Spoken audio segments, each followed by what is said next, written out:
En so het die tyd gekom dat ons 'n punt sit agter Julie maand 2025. Dit voel onwerklik dat die eerste 6 maande van die jaar verby is. Hallo, ek is Ronel Besuidnout. En dankie dat jy hierdie 6 maande reeds saam met my stap. En in sommige gevalle is dit al vir langer as 5 jaar. Dis hoe lank ek hierdie dagstuk reekse doen. Dit was 'n besondere maand, 'n tyd waarin ek met 'n nuwe formaat begin het. Soveel mense het gesê dat hulle nie tyd het om lang stukke te lees nie. En daarom het ek dit kort gemaak met 'n ankergedagte, sommer net iets wat soos 'n kerkklok in jou ore kan lui, 'n baie kort stukkie vir mense wat haastig is en natuurlik 'n lang stuk met meer tekste. Dankie dat jy dit gevolg het. God in die kantlyn was vir my besonder. In Augustus gaan ons daarmee voort. Maar eers het ek nodig om vir jou te vra om my asseblief te ondersteun.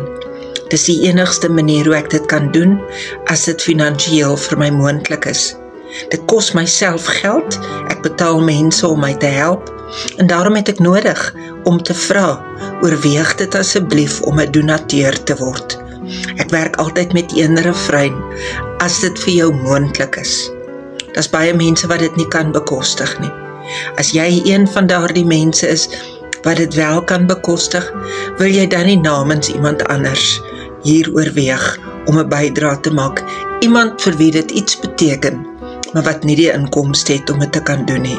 Soms kry ek 'n boodskap van iemand wat sê, hulle voel so sleg dat hulle nie kan betaal nie, hulle haal eerder hulle naam van die lys af, asseblief moenie dit doen nie.